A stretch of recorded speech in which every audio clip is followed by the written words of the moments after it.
Welcome to our channel, all friends. If you are new to my channel, please subscribe my channel and press the bell icon to stay update for new videos. Thanks. Let's start new video. That day, when I was entering the house early in the morning, I had already lost my honor. But my biggest fear was that someone might see me entering. Otherwise, they would raise countless questions about me. I knew that if they asked me more than 3 times, I would spill the truth. The person I feared the most was my brother, because the one with whom I had sinned, but none other than my brother's friend. My brother had an eagle's eye. He always kept an eye on me and somehow found out about everything. That's why I was terrified of him. If he found out what I had done with his friend, he would bury me and his friend alive. At that moment, the devil had overpowered me, but now I deeply regretted my mistake. At the very least, I should have considered what I was about to do and with whom. But now there was nothing left for me except regret. I wished the earth would split open and swallow me. I was overwhelmed with sorrow and wanted to cry my heart out. I rushed to my room, but I failed to notice that my brother was awake and standing on the roof watching me. I realized this only when it was too late. And then my brother made a demand that shook me to my core. Upon hearing it, I wished I could either die or disappear forever.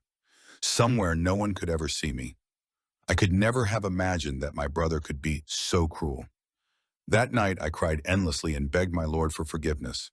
I prayed with all my heart, repenting for my sin. I kept thinking that it would have been better if my brother had buried me alive rather than making such a demand of me. I quickly entered my room.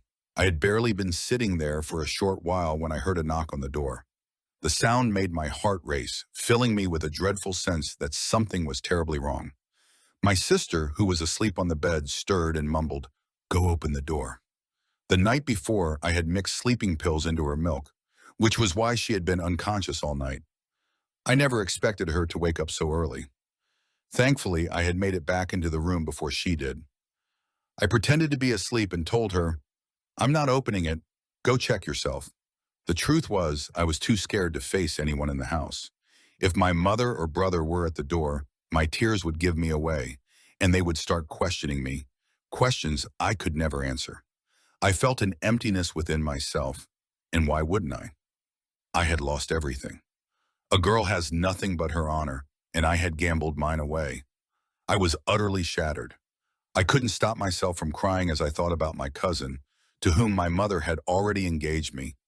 If he found out about what I had done, he would divorce me on the very first night of our marriage. Now I had no idea how to free myself from this engagement. Suddenly, I don't know what came over me, but I quickly called my brother's friend. He answered on the very first ring and asked me how I was with a smile in his voice. At that moment, I was overwhelmed with tension, and as soon as I heard his voice, I broke down into uncontrollable sobs. I begged him, "Marry me." Hearing my words, he shouted in shock, "Are you out of your mind? Have you completely lost your senses? What nonsense are you talking about?"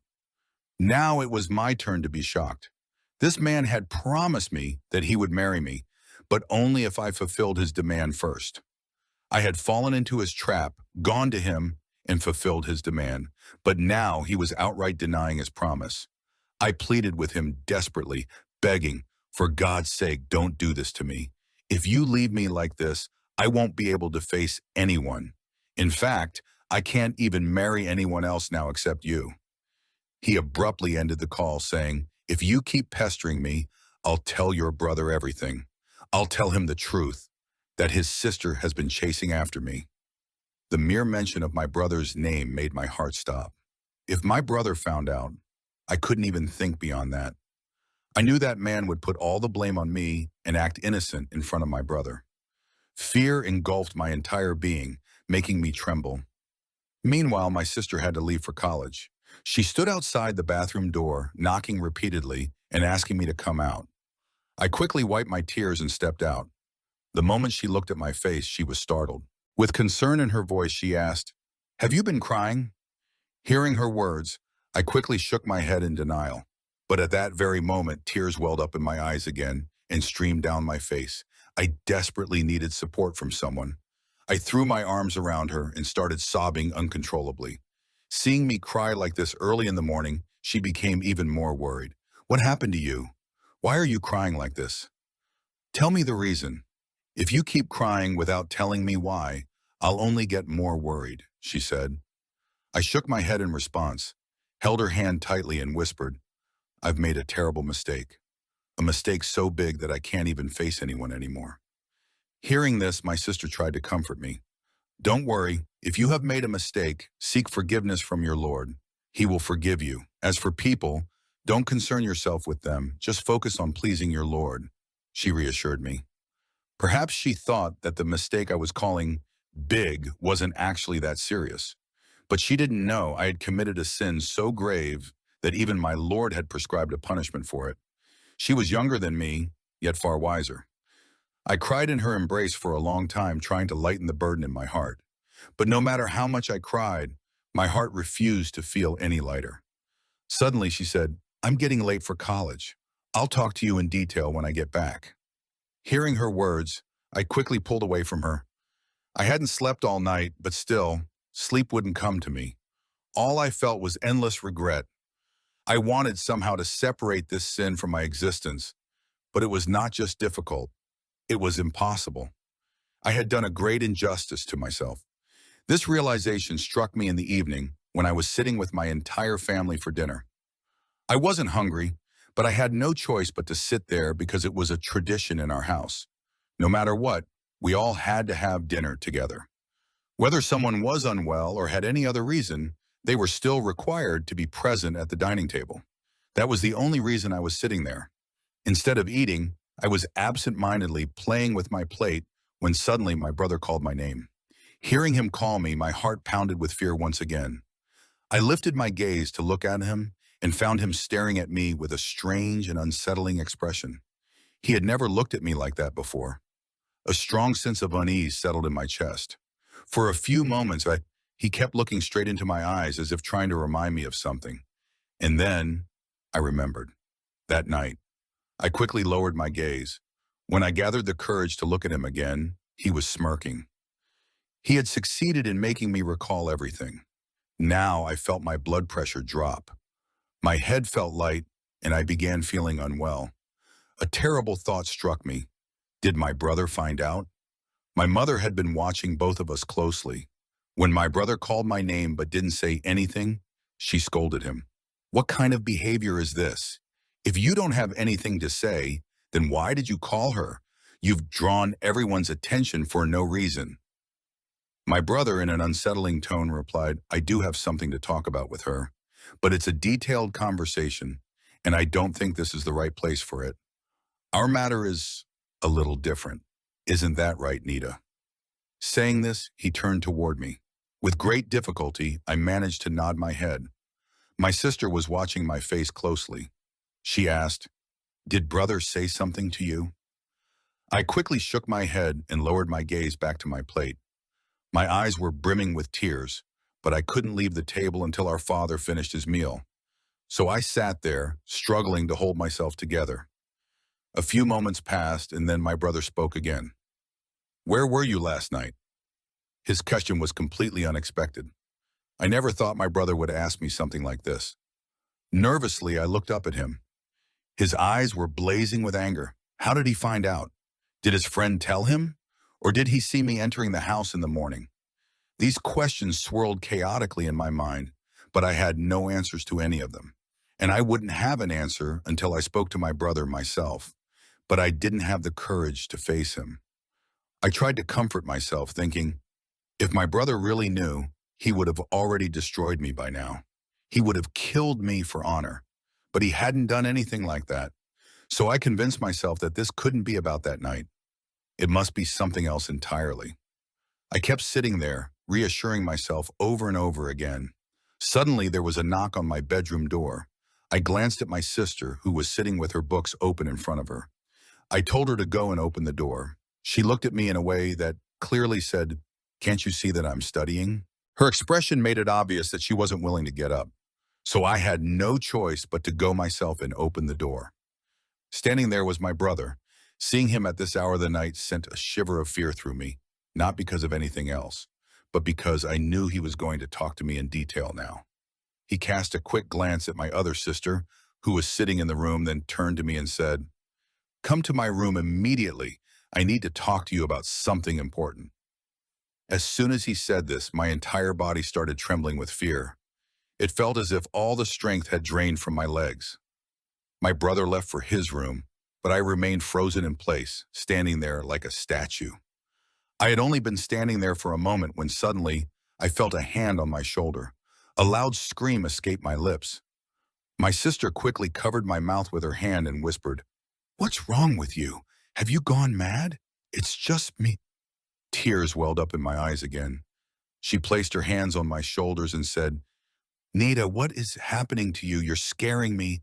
Why don't you just tell me what's bothering you so much?" I threw my arms around her and sobbed, "I can't even look my brother in the eye." Hearing this, Nita's face filled with concern.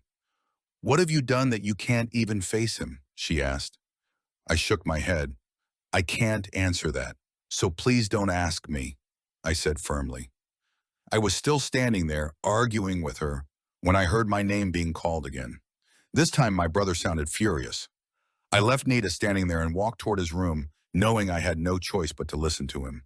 As soon as I stepped inside, my eyes fell on my brother, who was sitting on his bed. His face was red with rage. The moment he saw me, he stood up and walked toward me. As he got closer, fear overwhelmed me, and I instinctively shut my eyes. But closing my eyes did nothing to stop what was coming. A loud slap landed on my face. I wasn't prepared for it. I fell forward, crashing onto the floor. My brother grabbed me and pulled me up roughly. He shouted, "Did you not think even once about your brother's honor while doing all this?" I broke down into uncontrollable sobs and pleaded, "Please forgive me. I made a mistake. I swear I'll never do it again." But my words only made him angrier. He shook me violently and said, "Now I will ruin your life." Then he began to play with my mind, taunting me with a threat. "Think about what will happen if Father finds out. What will you do then?" Hearing this, I frantically shook my head and folded my hands in front of him, begging, "Please, for God's sake, don't tell Father." And then in desperation, I blurted out, "Besides, this shouldn't matter to you that much. After all, you're not even our real brother. You're just our stepbrother." The moment I said it, something shifted in his expression. A dark shadow flickered across his face. Then suddenly he gave me a strange, eerie smile and said, "You're right, and from now on, I will treat you like a stepsister too." A deep sense of dread crept over me. Something was very, very wrong. At that moment, he didn't seem like my brother. He looked like the devil himself. There was a strange, ominous darkness on his face. Then once again, he repeated, "I feel like giving Father this good news right now. Who knows, maybe this news will be too much for him to handle, and he might set off on a journey to another world." He said it with such cruelty that I was left stunned. I had never expected this from him. I fell at his feet, pleading, "For God's sake, don't do this. I will do whatever you say, but please don't tell Father. I don't want my parents to be humiliated at this age because of me." He grabbed my shoulders and pulled me up. "Fine," he said coldly. "I will accept your request. But now you must also stand by your words. You told me you would do whatever I say. So be ready to fulfill my demand. From now on, you will continue doing what you so eagerly did 2 days ago. But this time, the people will be of my choosing." Hearing his words, it felt as if the sky had come crashing down on me. I had never imagined this. He was trying to use me for his own filthy business, forcing me into a life of sin for money. What kind of honorable brother does that? I joined my hands together and begged him, "Please don't do this. I'd rather die than live this way." But it was as if the devil had completely taken over him. He smirked and said, "If you truly want to keep this a secret and avoid disgrace, you have no choice but to obey me." I collapsed onto the floor, crying uncontrollably. After a while, he kicked me, ordering me to get up. With heartless indifference, he sneered, "Go act out your little drama in your own room. My room is not the place for your tears. Just be ready for tomorrow night. You will do exactly as I've told you." Somehow I gathered myself, held my broken soul together, and walked out of his room. But inside, I was completely shattered. I had no idea how to put myself back together. The old saying kept ringing in my mind, out of the frying pan and into the fire. I had escaped one disaster only to be trapped in another. Before, my biggest fear was that my brother would find out about my mistake and kill me. But now that fear had transformed into something even worse. My brother was planning to sell me to other men, without a shred of guilt, without an ounce of honor. I spent the entire night thinking about it, crying bitterly. Twice my sister woke up and looked at me. Whenever I felt her eyes on me, I quickly pretended to be asleep. The next morning was bright and full of sunshine. But to me, it felt like the darkest morning of my life. I wished the night would never come. I wish daylight would last forever. But some wishes are impossible to fulfill. This was one of them. I didn't know what to do in this situation or whom to turn to for help. 2 days ago, what I did out of my own will, out of love. But now I was being forced. I was being trapped by my own brother. I wished my father had never brought that boy into our home. I wished he had never raised him, never accepted him as his son, because now this so-called brother was tearing my father's honor and upbringing to shreds. Not only was he about to destroy me again, but this time he was going to make me worthless in the eyes of the world. When I couldn't think of anything else, I decided to call my beloved, the same man who had cut all ties with me, warning that if I ever tried to contact him again, he would tell my brother everything. But now I wasn't afraid of that anymore. Now my only fear was my own brother. Fear that he would involve me in something so dark that escaping it would not only be difficult, but impossible. However, this time, even my lover refused to answer my calls. I kept calling him all day, but he ignored them at first. Later, he blocked my number altogether. Now there was no one left to help me. I couldn't tell anyone else in the house. I couldn't even confide in my sister. She was too young, and I was terrified that she too might get trapped in this nightmare because of me. And then, night fell. At exactly 10 p.m., my brother entered my room and handed me a dress. "Put this on within 5 minutes and come with me," he ordered. I broke into tears upon hearing his words. "Stop this drama," he snapped. And then he took me away with him, who knows where, in the middle of the night. I was shocked that no one in the house had noticed. If someone had seen me leaving, they would have surely asked questions. But my brother had planned everything carefully. He returned home at a time when he knew everyone would be in their rooms fast asleep. Even my sister had gone to her friend's house to study for her exams. Under the cover of darkness, my brother led me to a deserted place. There stood a small house. Within moments, we were inside. What I saw next was beyond belief. My brother's friend, the man I once loved, was tied to a chair in front of me. It was then that I realized the truth. My brother had only been scaring me all along. He never actually intended to force me into anything. Instead, when he found out that his friend had betrayed him behind his back, he could have easily killed him in the name of honor. But that wouldn't have just harmed his friend. It would have destroyed me too. So instead, he chose a different path. He first taught his friend a lesson and then forced him to marry me. And right then and there, my brother had me married to that man. During the entire ceremony, he never once looked at me. I too couldn't bring myself to meet his gaze. I was drowning in shame. A few days later, my husband came to my house to officially ask for my hand in marriage. Within a month, we were married. But after that, my brother never looked at me again. He never called me. He told me, "I have forgiven you, but I will never speak to you again. You have broken my heart beyond repair." For the rest of my life, I longed to talk to my brother, but he never did. As for my married life, it turned out to be beautiful. My husband changed completely. He repented for his sins and asked for my forgiveness. But deep down, I always regretted the mistake I had made. And that is why I'm sharing my story with you, so that no other girl makes the same mistake I did.